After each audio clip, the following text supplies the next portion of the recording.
You're listening to the Yoga Medicine Podcast. I'm your host, Rachel Land.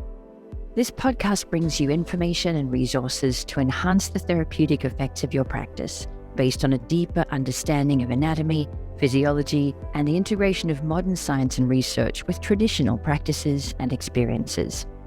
Join me and my co-hosts Tiffany Cruikshank and Katya Bach as we dive into all things yoga, research, and wellness. Hi, Elena. Welcome to the Yoga Medicine Podcast, and thank you so much for making time for us today. Oh my gosh. Hello. Thank you so much for having me. I am so excited to be here. I think we both are. We've been talking a little bit before I hit record, and we're both, I think, so just jazzed on the whole concept of talking about the little things in teaching that sound obvious, might even sound easy or simple, and yet so often forgotten in the big scheme of all of the other things that we've got to think about. Yeah. And I think that's what I really loved about this course and what I really enjoyed about creating it. And it's kind of what inspired its conception was that, especially, I think this is the same for newer teachers and people who've been teaching for a long time, that in either case, it's really easy to get lost in the details and kind of forget what it feels like to be truly on the student's end or to be even a beginner coming into class. So there was a lot, and we'll talk more about this later, I'm sure, but like I have recently started like new hobbies and new movement practices, and I've really started to pick up on what it feels like coming into a new space or, just being the student. And that was something that really informed my, I guess that was the inspiration for this course, really. Yeah. So to fill you in who are listening, Elena has just launched a new course on yoga medicine called The Art of Teaching Impactful Group Classes. And it's full of all of the things outside of the poses that we teach in classes, all the simple but crucial details that really make the student experience. And one of the themes that comes through again and again in the course, and the topic that I'd really love to hone in on today, is the challenge of teaching all levels classes and making them work for the wide range of people who attend them, who, like you, in your new hobby or movement modality, it might be your first or second or third time, or maybe you've been doing it for 6 months or a year or 5 years. How do you make the experience equally relevant to everyone who's there, regardless of their level of experience or their level of strength or flexibility or their learning style, all of those things? Yeah. And I think it's funny because I think that's why it's called the art of teaching impactful group classes, because I think it's something that requires a lot of skill and a lot of forethought. And that's not to say that it's not something that can become muscle memory, but I think it is something that's really worth investigating as yoga teachers, particularly as more and more people flock to yoga, especially here in the Western world. It's like, it should be, I think, a question that we should be asking ourselves all the time. Like, how can we keep revisiting what it means to teach a meaningful class to all levels? Yeah, and I know we've all been hearing a lot lately, or at least I have, about making classes more welcoming, more accessible to a wider range of people. But a lot of that advice, probably, again, I'm revealing that I spend far too much time on social media. A lot of that advice is just don't do this, don't say this, don't put students in this situation, which leaves me feeling a little bit paralyzed. Like, if I can't do this and I can't do that and I can't say this and I can't do that, what can I do? What am I left with? It kind of leaves you with this feeling of contraction as opposed to leaning into all of the things that you probably already know but might have forgotten, or maybe didn't know or hadn't considered it from that perspective. But it's not rocket science. They really are small things that just make you feel a little freer in your teaching, or at least that was my takeaway from the course. This can be easy if I just give it a little bit of thoughtful attention. Yeah, and I love that. And I think that's a really great reminder that simply hearing what we can't do doesn't really fill in the blanks for what's available to us as teachers. So that's something I really wanted to hone in on in this course. We're giving, solid examples of what it could feel like to offer variations as opposed to referring to them as modifications or regressions, speaking to them in a way that is empowering. Like, if you want to choose stability, go for this option. If you want to choose mobility, go for something else. And I think not only is that kind of like kinder and more inclusive word choice, but it also puts the ball in the student's course in terms of making the practice really feel like their own. And I think what's Hmm. really lovely is that it's empowering in that moment, but also it's empowering beyond that specific class, which is like one of the most meaningful, I think, tools that we can have as yoga students and as teachers. Yeah, I agree. And it stuns me how many people don't realize that they have that self agency, that they can say, I'd like to focus on, or my goals are, and are so willing to sort of hand that power over to somebody they perceive as an expert. And it's, I think, a really nice thing as a yoga teacher to take a step back from that perceived expertise to say, yeah, there are plenty of things that I know, but what I don't know is how it feels to be in your body. What I don't know is what's going on in your head or in your heart today. So it's really important that you tune in and decide what's going on for you and what you need from today. I think that's really interesting because, and I don't obviously can't speak for every single yoga teacher, but I feel like You can, you one are. of the That's what this platform is all about. Go. You are speaking for all yoga teachers everywhere. speaking for all yoga teachers everywhere from in all time. I think a part of why we choose to commit to a deeper practice, which may include teaching, is that we do find a sense of empowerment or autonomy or like rediscovery of self through these little choices that we find in a class. And I know for Mm, me personally, um, and this is like a cultural and societal thing growing up as like an Asian American woman, there there were a lot of expectations that were put on me and not a lot of questions asked in terms of what is it that I want or what is it that I even need? And the ability to even listen to my body and to make choices from that, that was like a whole journey in and of itself through mhm, my yoga practice. And I think what is really magical about yoga is that like that is our opportunity to practice this process of self inquiry and to learn to see ourselves in a non-judgmental way and to like look at all sides of ourselves and make the choices that we need to from there. And obviously I'm biased because I love yoga, but I think that that's one of the few movement practices that allows for that. There's a mm, lot of not that I think yoga falls into fitness specifically or only, but it's often compared to other fitness modalities. And I think that yoga is really unique in that it does give us that power to make those choices mm. and really teaches us how to as well. Yeah, and I think maybe we should say at the beginning, we're going to be talking about yoga asana a lot. We both know, and you all know, that yoga is much more than just asana. So when we use examples surrounding the physical practice, we're not trying to say that we think this is all yoga is. It's just easy to give examples along those lines. And a lot of us are teaching primarily movement practices. So we know that that isn't all there is to it, but we will be talking about physical practicing a lot. And the other thing that really came out when you were speaking then was this is why it's so important to have conversations like these, because I was raised in quite a different way. My parents were young psychology students, kind of leaning toward the hippie side, and they definitely raised my sister and I to be like, you decide, you're in charge, don't let anybody tell you what to do. You know how you feel, make your own decisions. And so consequently, they've raised two sort of semi-feral humans with a nice veneer of civilization over the top. But it's so important to know that not all of your students have had the same experience as you. And some students will need an explicit invitation to make their own decisions and to take what the teacher's saying as a suggestion or something to explore, but perhaps not continue with. You can't assume that everybody has the same level of autonomy as you do or has received the same kind of cultural or family programming that you have. And that's why one of the reasons why we're having this conversation today. We don't know what's going on inside their heads.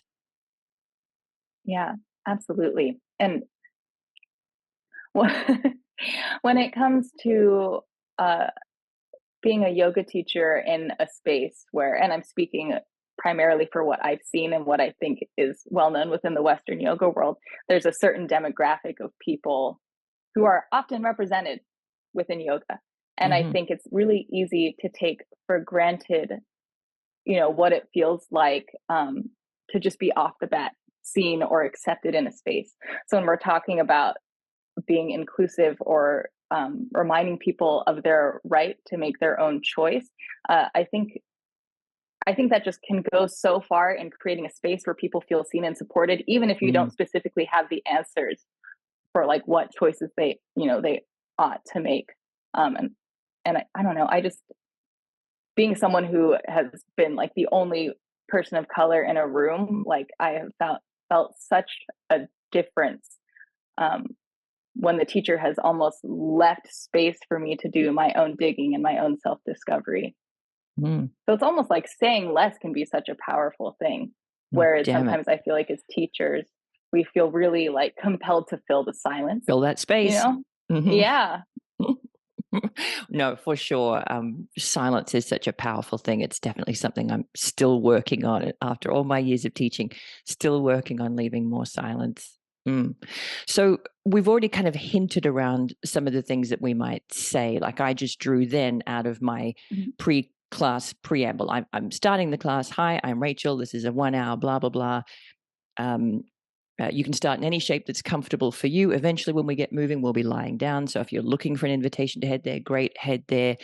Start to tune into your breathing, notice what's going on in your body. Like I have a sequence planned, but I planned that sequence without checking in with you. That's likely some of it won't feel right for you today for a variety of reasons. So feel free to leave things out, add in alternatives, take a break, move more slowly, move more quickly, grab extra props. So that's the sort of preamble I say once the class has started. But from the course, it really struck me that the process starts way before that, starts before the class begins. So maybe we break the discussion down into the sorts of things that we can do to make an all levels practice feel welcoming before class, when class starts, during the class, and then after class, and kind of give it that structure so that the teachers who are listening have some concrete suggestions as to things that they might try or things that they might do. So where would you start that whole process?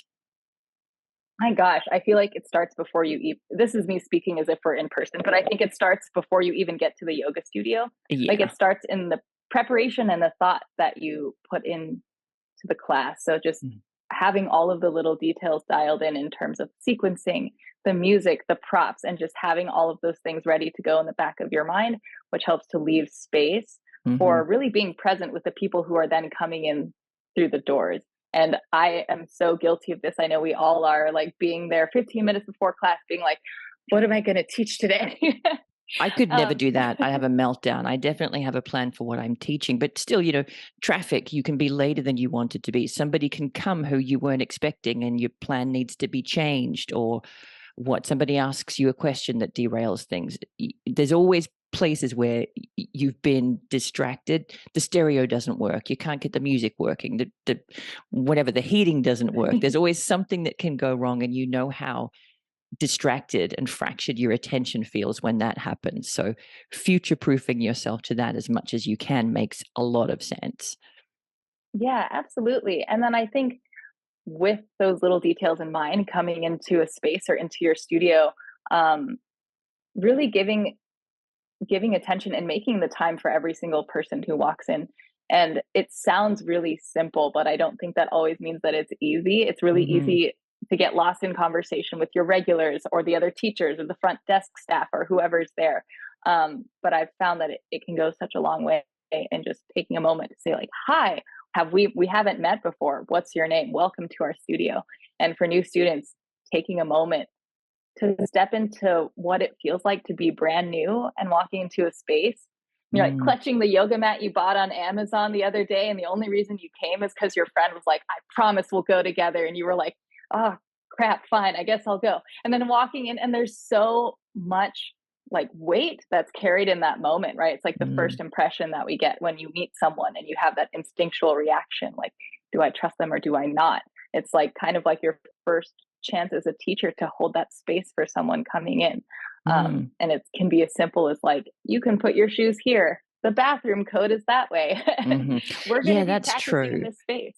I love those last suggestions too, because as I said, I'm like a feral animal with a civilized skin on, and the idea of just introducing myself to every person that walks in, that's never going to happen. I can say I'm going to do that. That's never going to happen. I will be standing by the door and I will be making eye contact with people.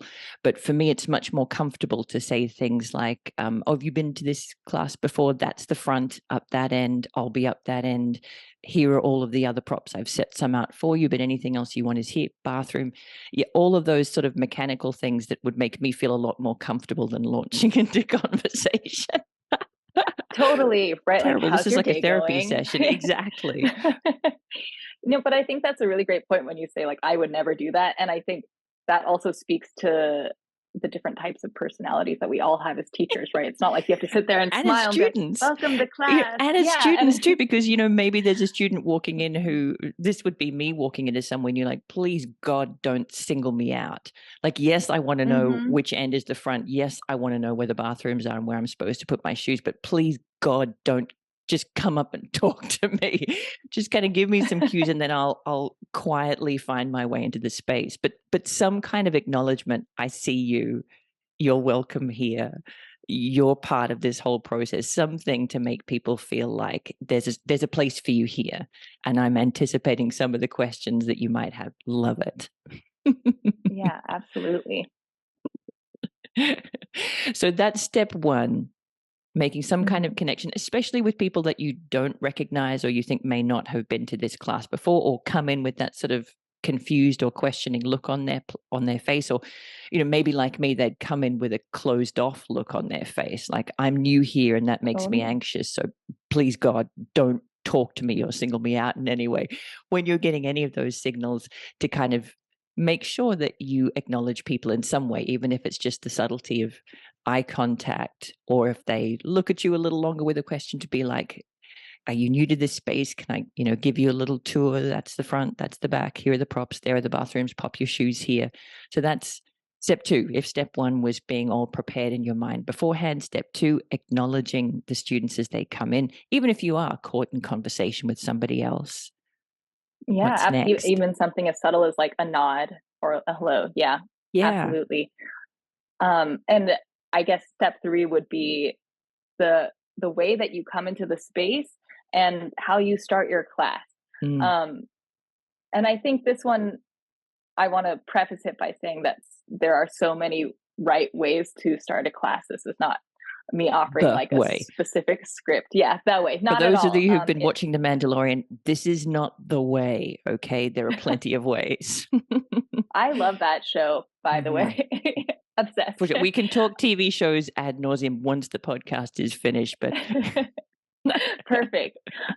Yes. So I think when you are starting off a class, really it can be as simple as just giving little details like, hey, this is how long the class is. Mhm. Here's a very simple explanation of what to expect.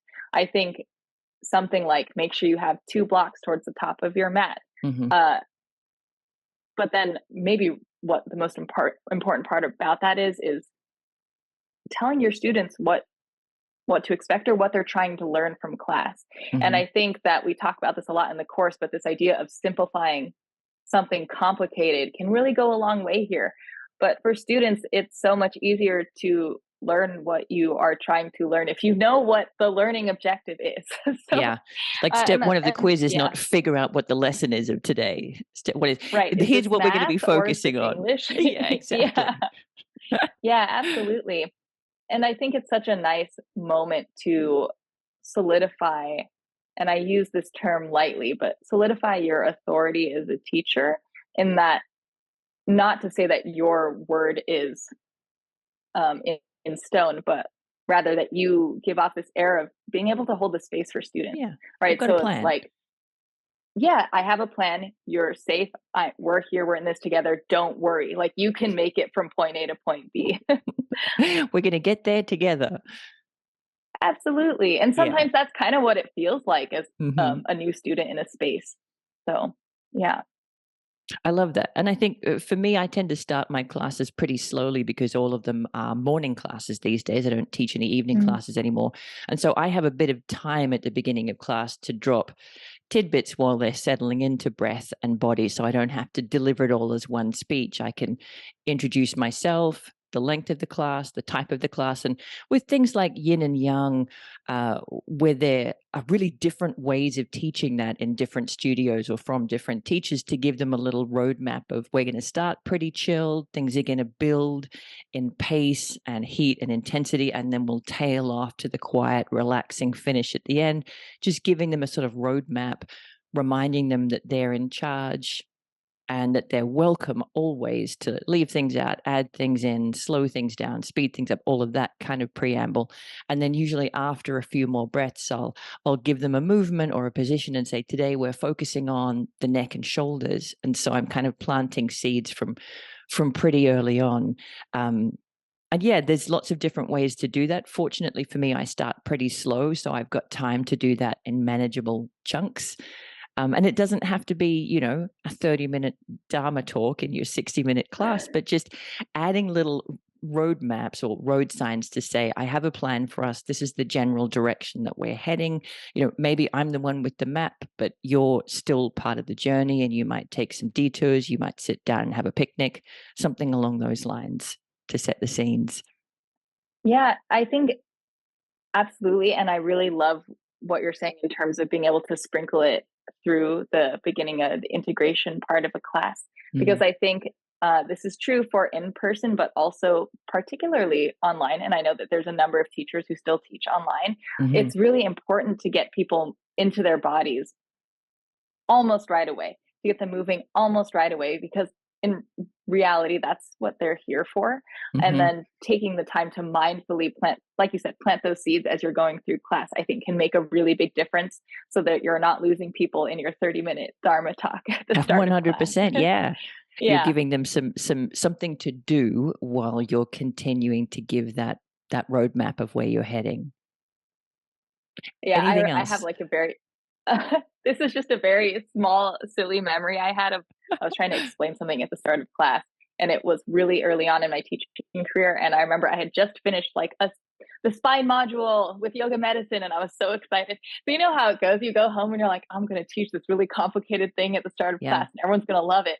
And I remember speaking, and I didn't think it was that long, but I just remember making eye contact with someone, and he was just going, like, like just like this really His blank face was just, yeah, and I was like, oh wow, I'm really, like, I had a really intense like come to Jesus moment there. I was like, okay, all right, a little bit too much, Elena. We'll rein it in. We'll sprinkle it through, which I think actually leads into something else I wanted to say briefly, which is that the experience, the physical experience, is such a wonderful way to learn the things that you're trying to teach your students. So sometimes where we get really lost in the idea of verbally explaining something, I think so much of how something for me will land when I really feel it in my body, as opposed to someone just telling me this is how you're supposed to feel, or hopefully you'll feel it's engaged. It's like letting people feel the experience, feel it for themselves, and that will stick with them for so much longer than words.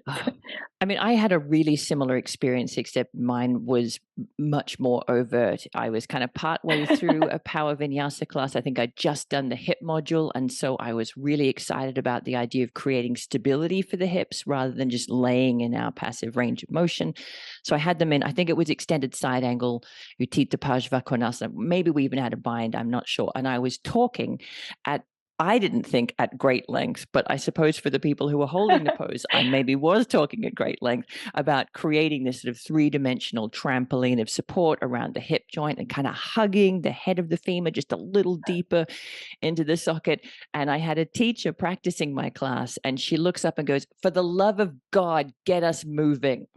So fairly tragic, fairly heartbreaking. Thank you, Kelly, for telling it how it is. And I did get them moving, and I learned the same pretty valuable lesson that you did, that you have to, no matter how important it is for you to communicate these tidbits that you've learned, you've got to be willing to trust the process. Plant little seeds, trust that some of them will take root, and you can do a little more next time, and you can do a little more the time after that. It doesn't all have to be today. Yeah, which I understand the urgency though when we come back from learning something it's so that's really important. inspiring. People must know. The world needs to know. How does no one know? I'm going to come up here and talk about it for so long. That's right. But yeah, I think that was like one of the principles within the first section of the course is like this Mm, idea of trusting the process. trust the Um, process.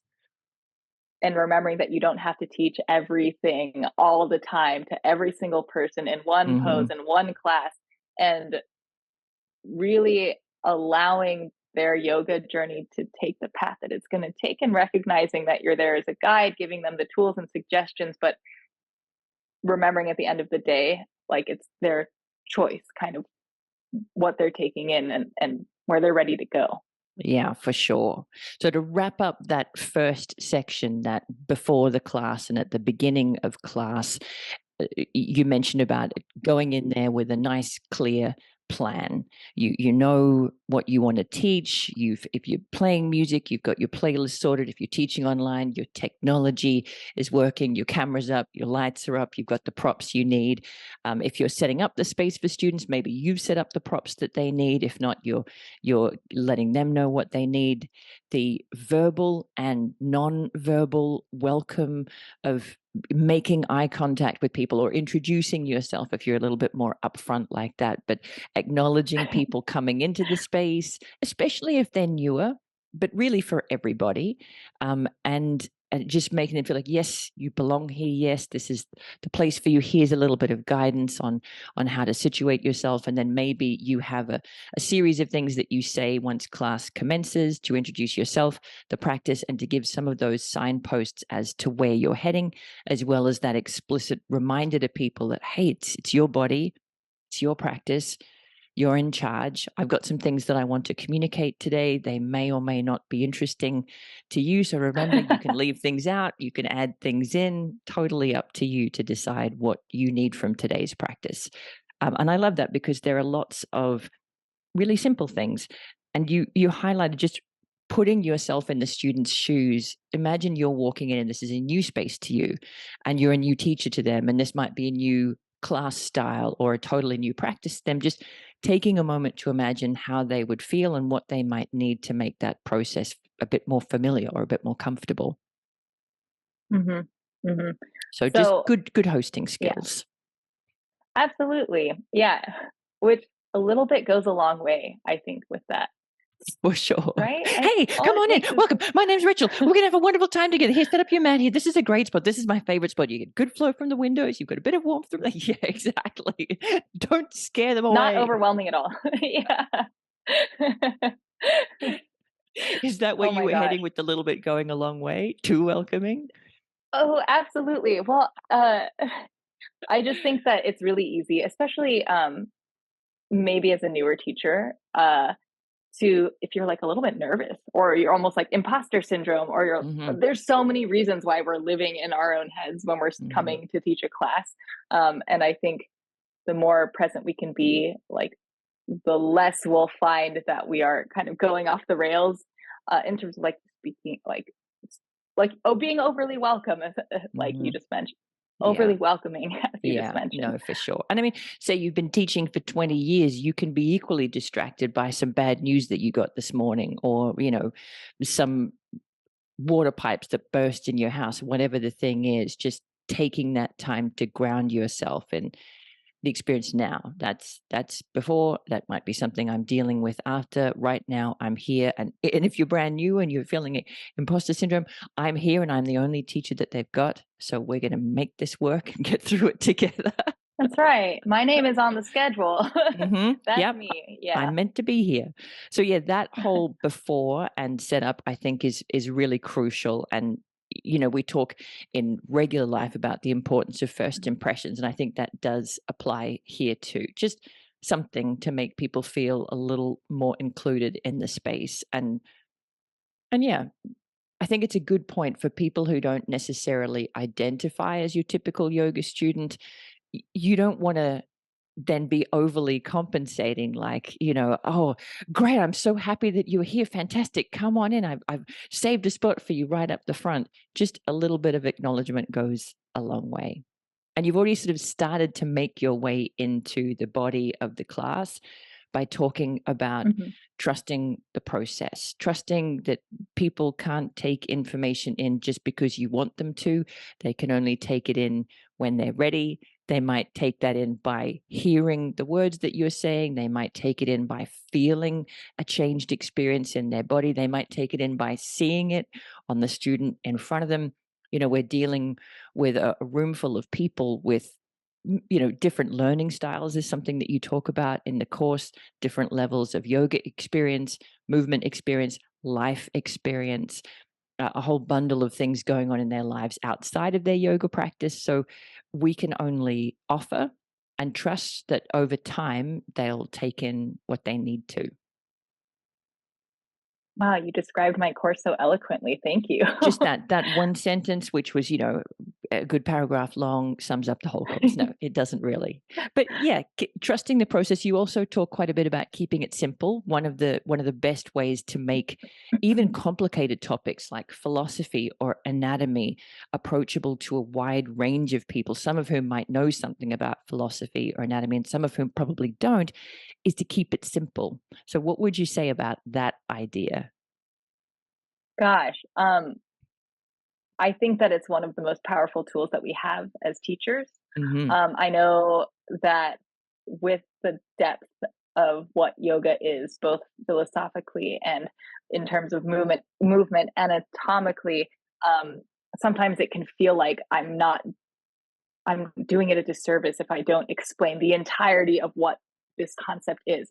But I think that as teachers, it really is what makes us like great teachers is the ability to meet our students where they're at and to really see where they're at without superimposing our own set of expectations on them. Yeah. So thinking about how you can distill a complicated topic into even one sentence, I think shows also like a mastery over it as well, right? So it's like if you know a topic really well, you'll be able to simplify it and explain it like I'm five. And when you can make or like help a concept land in that fashion, I think that can pique students' interest into learning more about it. If it's something that is complicated and already is going over their heads, then Mm.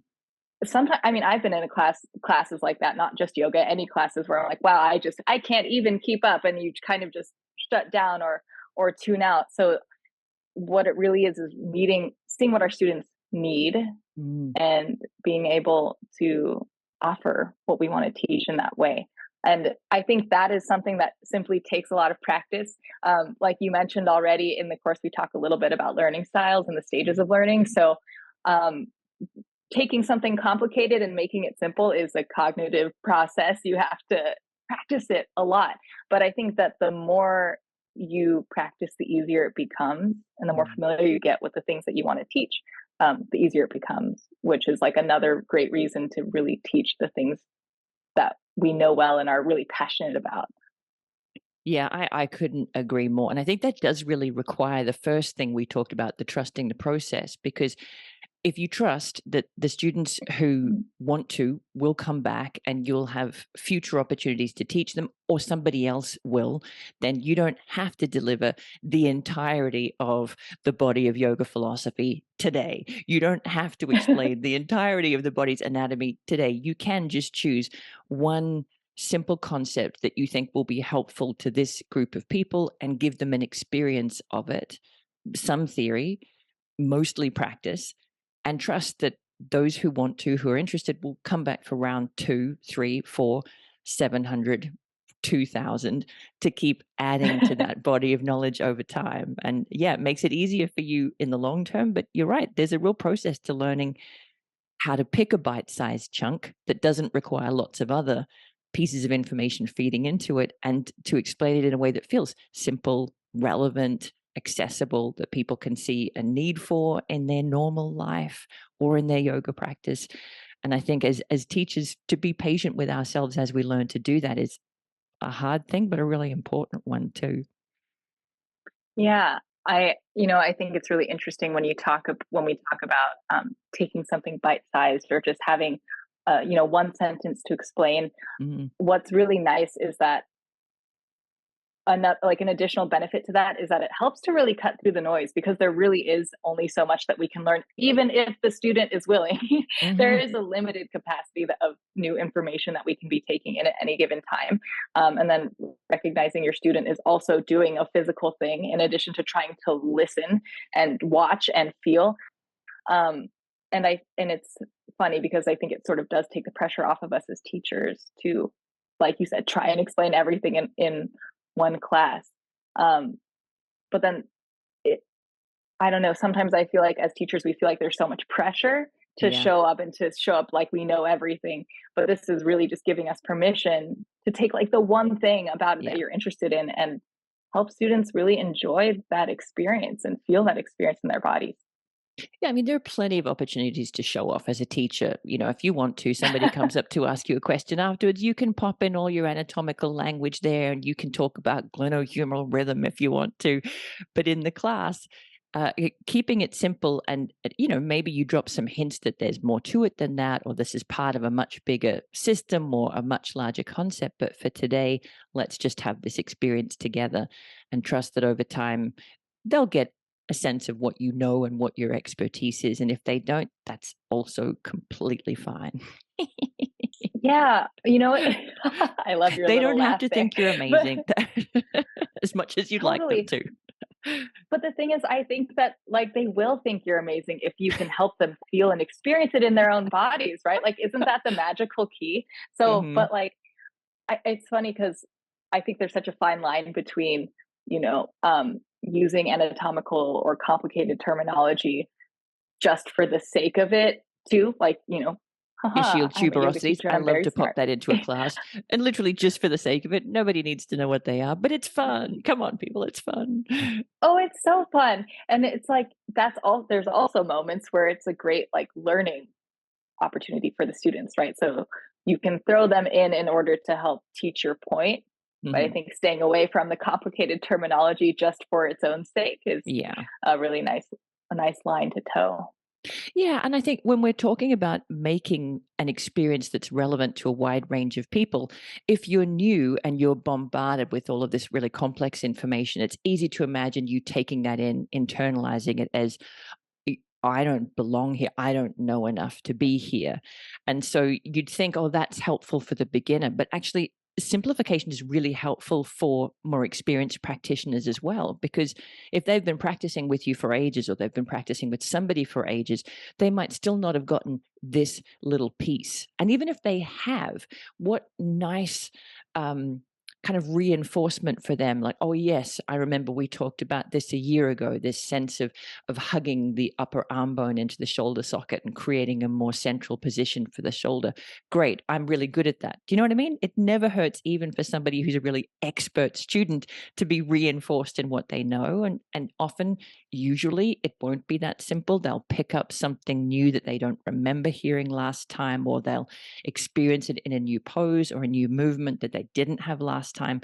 There will always be layers of nuance that they will be able to take in because some of the base information is already familiar to them. So it really does work, I think, for everyone to make it simple and to choose one central idea.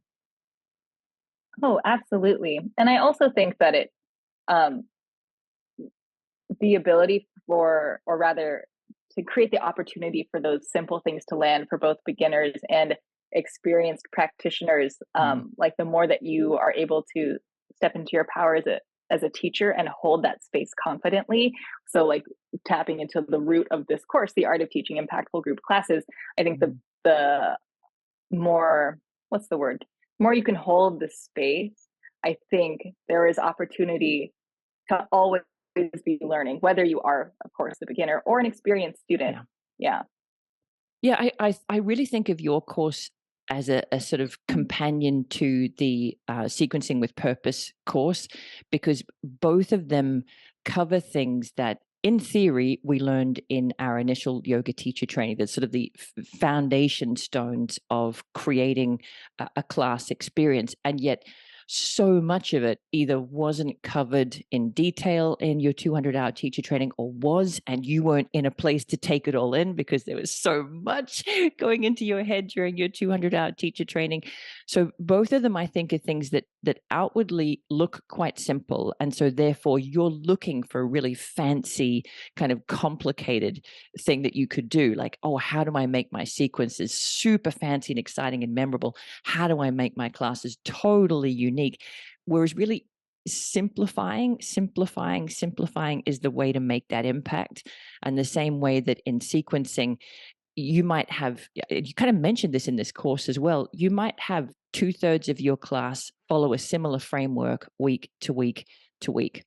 So that whether it's for your regulars coming back or whether it's for a new person, there's a reasonable amount of things that we always do. Like maybe for me, we start lying down, we do a little bit of work on the floor, we come up to a seat, we come to downward facing dog, we do a couple of some version of sun salutations, a standing flow or two, describing a basic vinyasa class here, not yin, but you get the gist. And then we come back down to the floor for some stretches and we finish on our back in Shavasana. There's a similar trajectory to every class. And I'm only picking out a couple of things that I really want to highlight today that are different.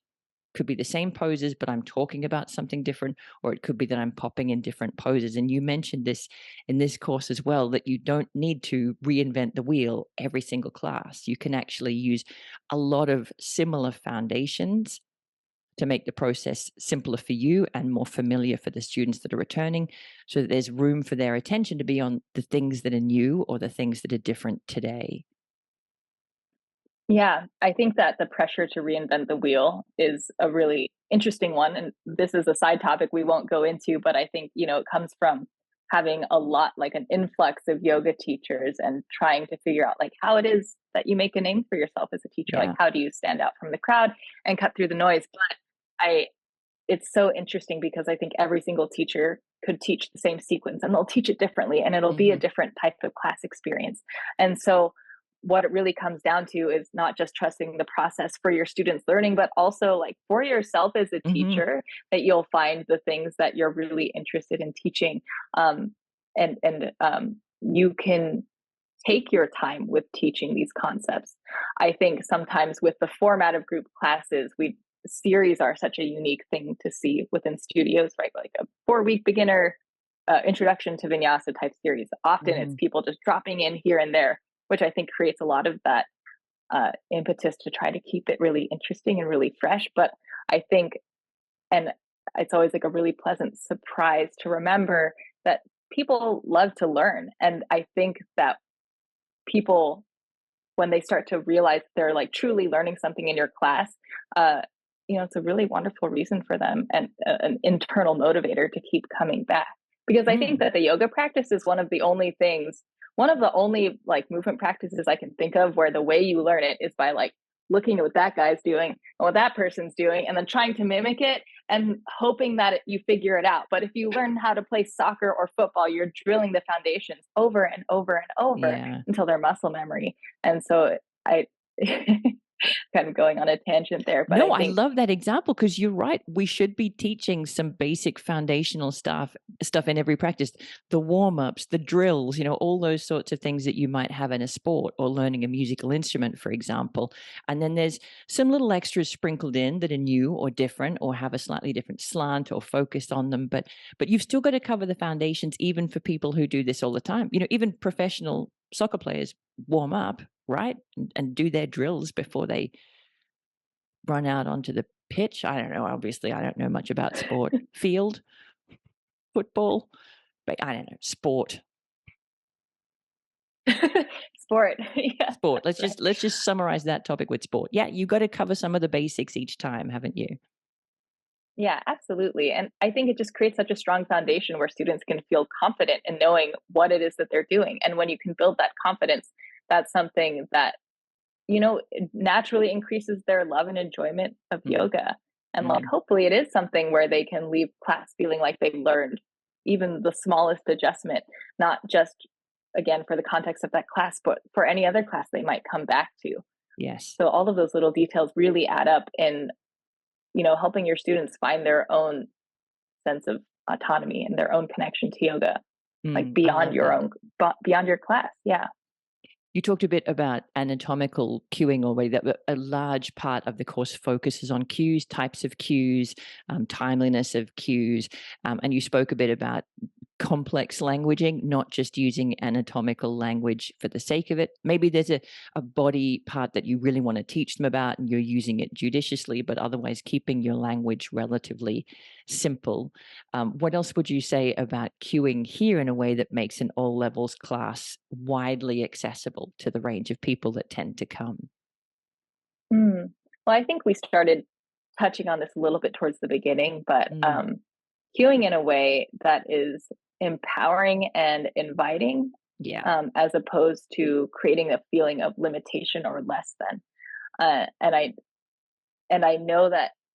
So, what is challenging, I think, about this topic is that yoga teachers who use this terminology, of course, our intention is not to create a hierarchy or to Of imply course. anything, but we all recognize that our words have power. And I think that taking that into account when we're teaching classes can really profoundly impact a student's experience, right? So Mhm. the saying something like fullest expression of the pose like invites this idea that I am You've not picked the doing it one. until You I do picked the that one. one red button cue for me that I hate. The only cue that I absolutely hate and refuse to say, you've picked that one. But anyway, carry on. I've interrupted you. No, I feel the same way. We are on the same page with that one. Um, but basically, choosing a cue that helps students again just make the choice for themselves. Do you want to stay in crescent lunge because you want to work on the strength of your hips here, Mhm. or do you want to challenge your balance by going into airplane? Like that's a Mhm. very simple one that gives students the ability to make a choice that feels like, yes, that is the choice I'm making today for myself because I want Yes. to, not because Yes. I can't do that thing. So I Yes. guess I'll just be here. Yeah. Like um, level one is, but if you can do anything other than level one, obviously you do level two. And if you can do level three, then obviously you do level three. You can imagine how if you were a newer student or just a student who didn't feel reflected or represented in the space that you're in, that you might have internal voices saying, uh, oh, I'm only level one, like, or I'm not capable of level three, or I need to prove that I can do level three, or if I'm not doing the fullest expression, then I guess I'm doing a partial expression, or I'm not really doing the pose. Even with the best of intentions of a teacher saying it, not meaning to single anyone out, you can imagine if you had that internal dialogue going on already of, do I even belong here? That might be a reinforcement that I don't belong here because I can't do the fullest expression, or I'm only on level one. Whereas when you give options, you want to focus on leg strength and endurance, stay steady. You want to challenge your balance, shift forward, see if you can perch on one foot and find some level of steadiness. If you want to work your range of motion, whatever, reach back, see if you can catch your back foot with your right hand, whatever your options are, just to make them options as opposed to being a hierarchy of this one's the easy one that only babies would do, and this one's what you do if you're better than a baby, and then this is the one that real yogi practitioners do. You can see how that would set people up to feel like a failure. yeah, absolutely. Although I do think the baby reference is hilarious, so might have to try You're that a one out. yoga If you're baby. a baby. Stay here, roll around on your back, suck on your toes if you can. And I mean, fullest expression is one example, but there are lots of more subtle ways that we say the same sort of thing. I hear a lot of teachers, I think, with really good intention say, if it's available to you, if it's available to you today, come into airplane. But it kind of has the same connotation of, well, if it's not available to me, then what is this, a bad day then? Have I failed today? And that's why I love your options. Every option has its purpose. Every option has its reason for choosing that option. And just because you can do the other one doesn't mean that you don't want to stay here, because today you want to build steadiness and endurance, and or today you want to mess with your balance and challenge your equanimity a little bit. Yeah, I think that setting it up as each option is equally valid. Pick the one that really speaks to you today. Takes all of that. If you can't, just if it's not available Right. to If you, you takes need all of that off the to, table. yeah. Exactly. All that If you stuff need off to, the if you table. have to. Yeah. Hmm. Because that And I can think that's also, with the especially, best of intentions, set up that feeling of limitation. sorry. I was just going to add on, like, I think that's also very true when it comes to using props or talking about how we integrate props into our practice, because I think, at least from what I've seen in my yoga sphere over here, there can be a sense of, actually, I had a student the other day say, what do you mean I need props for class? This is a vinyasa class. And I was like, okay, so right there, and that's not uncommon that there is an expectation that if, like, you are, these are very strong air quotes if someone's only listening, if you are good at the practice, Yeah. you won't need You don't need props. the props because they're just like training wheels on Yeah, a bicycle. And once you graduate, you don't need them anymore. It's terrible, isn't it? But that's the implication. I know, but I feel like it runs so much in opposition to what we all know and believe about the yoga practice, which is that it's really meant to meet you where you're at. And the Hmm. usage of props is like a really powerful thing. And so what we can be, if we choose to, we can be a little more careful with our word choice, and it might feel like a challenging shift. Of course, it takes time and energy and attention to pay attention to these little words. It feels like Hmm. you're micromanaging yourself, but ultimately, if it lends to a student having a positive experience, maybe someone who doesn't see themselves as a traditional yoga student feels empowered to come back. Like, why wouldn't we make that simple choice Hmm. to empower them, especially because of how beautiful and rich and how life changing the yoga tradition can be. Yeah, you don't want some really simple physical barrier being the reason that someone misses out on all the good stuff. And I think something that has been really helpful for me in terms of getting students a bit more interested in props is to use them for other things like myofascial release. Like, why not have a block next to your mat? It doesn't mean that you're a failure in Half Moon if you have to bring your hand to the block. I'm going to use it for a variation for your feet later, and I'm going to use it for myofascial release, and we'll do something with the back of the neck. It's like you want to have your tools available in case something interesting or new or juicy happens in practice that you want that prop for. Not that it's a training wheel, but that it's a tool you can use for all kinds of things.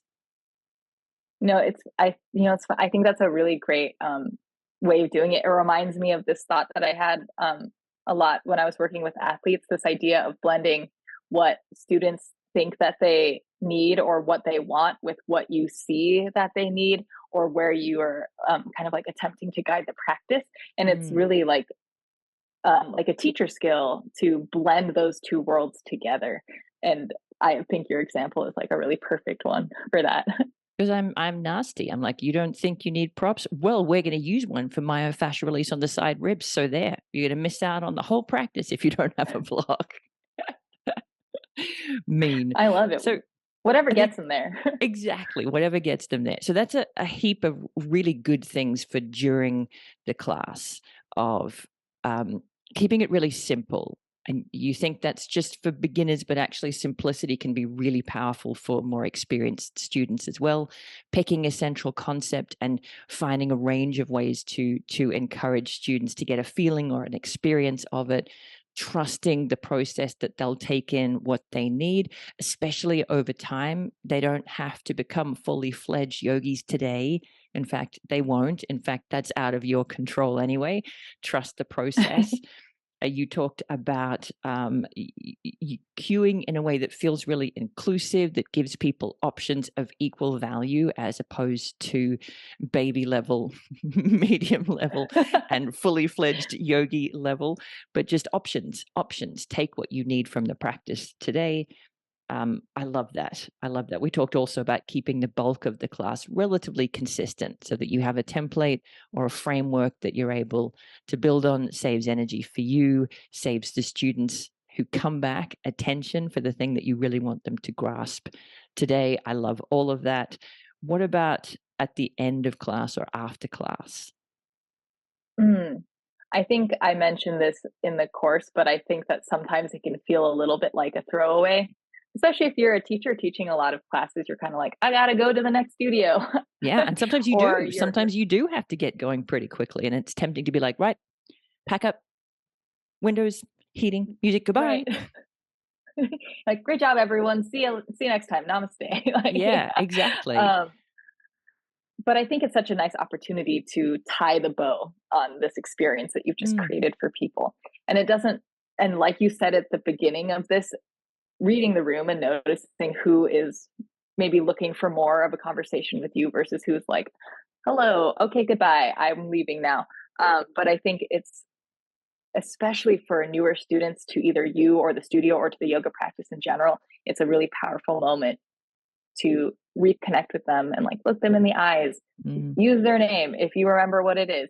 Be like, like great job, thanks for being here, and recognizing how challenging it is as a beginner, but also as an adult to do something that's new, and Mm. how many feelings that can come along with it. So taking a moment to almost like recap the experience and continue to carry the space all the way until the end, so that it doesn't just feel like a trailed off sentence, right? Like something that has a conclusion and makes people want to come back. I love that. And there might be more experienced students who have questions on the nitty-gritty details, maybe newer students, you just want to check in and go, how was that for you? How do you feel? Did any questions come up? Just to give people space to, as you said, kind of process the experience, and anything that might be kind of lingering in people's minds that could stop them from feeling invited to the process in the future. You have one more chance to eradicate. You said in the course that to some extent, as a teacher, you are a representative of yoga, which is terrifying. But we've all talked to students who said, yeah, I went to yoga once and it was awful. I went to yoga once and I hated Totally. it, so I'm never doing yoga again. I mean, that poor teacher, whoever they were, probably through no fault of their own, was a representative of yoga to this person who then decided they'd never do yoga again. So with that weight of responsibility is worth taking just an extra minute to go, how was that for you? Or does anyone have any questions or any comments? I'll be here for a few minutes if you want to come and chat, or just standing by the door and looking friendly is another option. If you don't actually want to say those words, but just standing by the door and looking people in the face as they leave is another sort of nonverbal invitation to, if you want to speak, I'm here. I'm not racing around Yeah, with the props. I'm here if you want anything. absolutely. I think it's funny. I think it can feel like a lot of pressure. I forgot that I used that exact phrase, but I stand by what I said in the course, No, it's which is true. that, Like it or not, yeah, you we are really are. representatives. Yeah, and it's so funny because I think even just the smallest gesture can make such a big difference in someone's experience. And it Mm, can tilt someone from feeling like, I didn't do a good job, I don't belong here, I'm unsure, to someone saying, like, hey, you're new. And you're like, yeah, that was hard for me. And saying, like, it's okay to feel uncomfortable as a beginner, yeah, but it's keep really trying. hard. Like something like that can go so far in Yeah, changing how someone feels, giving them permission to feel new, giving them permission to feel uncomfortable, and reminding yeah. them that it's all a part of the process and that you see them as a teacher. Yeah, and even just most of the people in this room have been practicing for years. They've been working on this stuff 5 times a week for years. Yeah, it's harder than it looks, isn't it? That Yeah. acknowledgement, like, yeah, this can take a while. Yeah, Oh, I love that. totally. Yeah.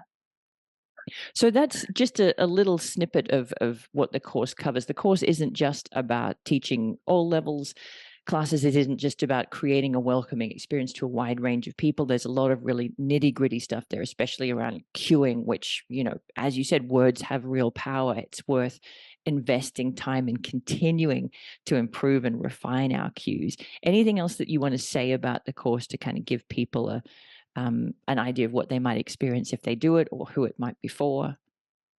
Mhm. So I think this course is primarily for newer teachers, although I will say that, um, as a teacher who's invested in learning, there's always Yeah, tidbits to pick up on and yeah, things to learn.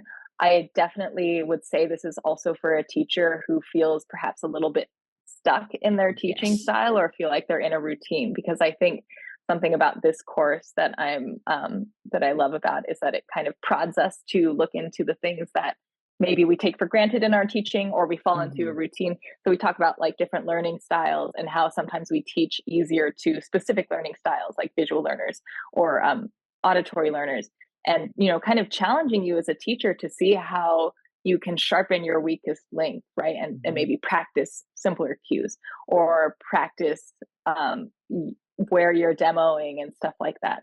So I think it really is for anyone who wants to just get a little refresher or to, get challenged in a good Yeah. way in terms of how they can refine their teaching. Yeah, I would completely agree. Newer teachers for sure. Maybe your 200 hour didn't go into enough detail on the actual mechanics of teaching outside of the poses, or maybe it did, and you were so busy trying to drink from the fire hydrant that you couldn't take it all in.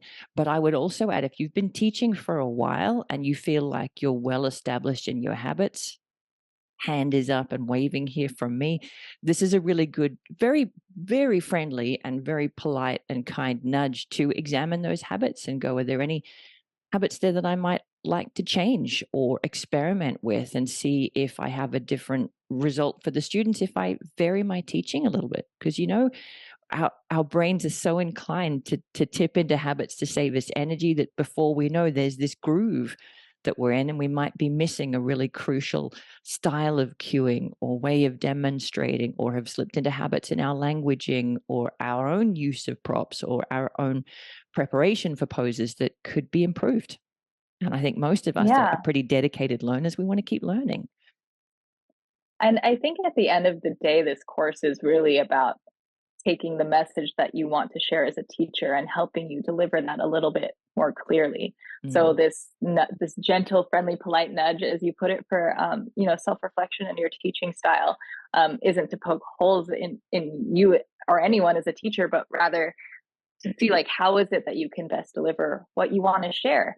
And I mm, think that that's so powerful because we all became yoga teachers for a reason. I think mm, that that's something that's really lovely, is that most people who are yoga teachers did so because the practice feels profound, and what better way to help other people find that love and that depth for the with the practice, um, other than like refining your teaching skills. yeah, So for sure. yeah.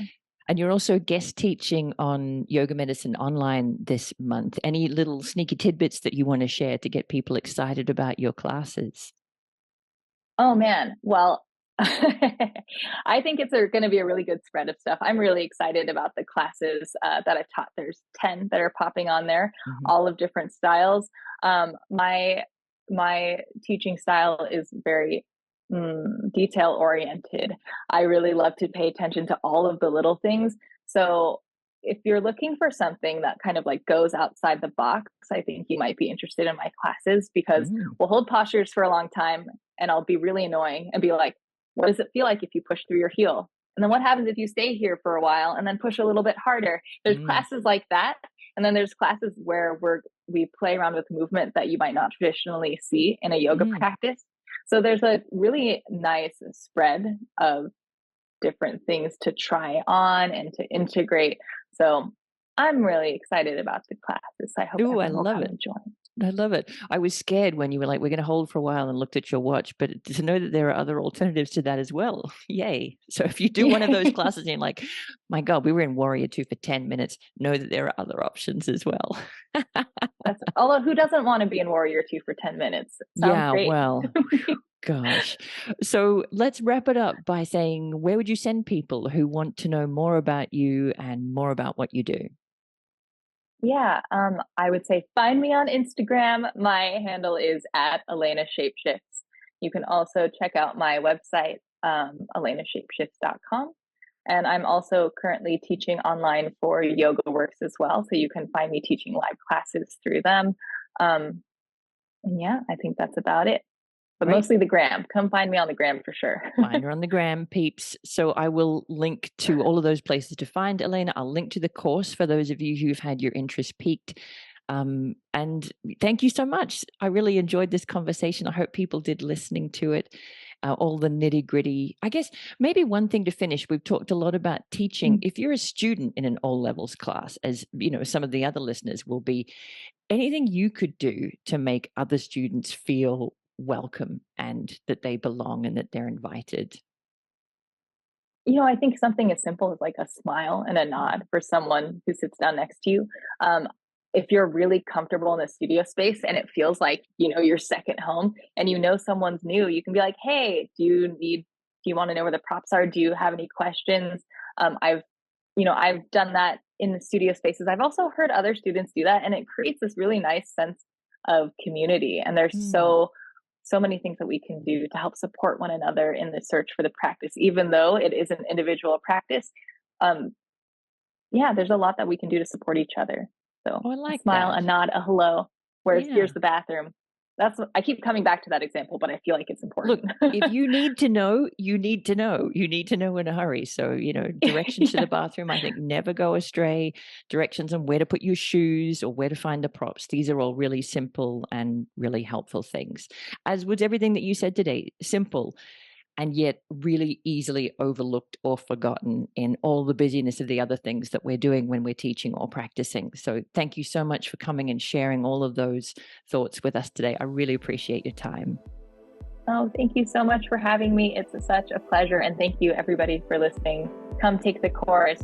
Come hit me up on the gram. Thanks, Elena. Thank you. Thanks for listening to Yoga Medicine.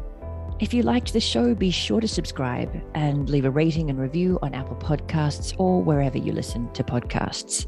And if you got something out of this episode, please spread the word and share it with a friend. You can find more information, articles, trainings, and classes at yogamedicine.com. Check us out on social media as Yoga Medicine, or you can email us at info@yogamedicine.com. Thank you for being part of our Yoga Medicine community. The content of this podcast is not medical advice and is not meant to replace medical care. Please consult your healthcare provider to determine what is best for your unique healthcare needs.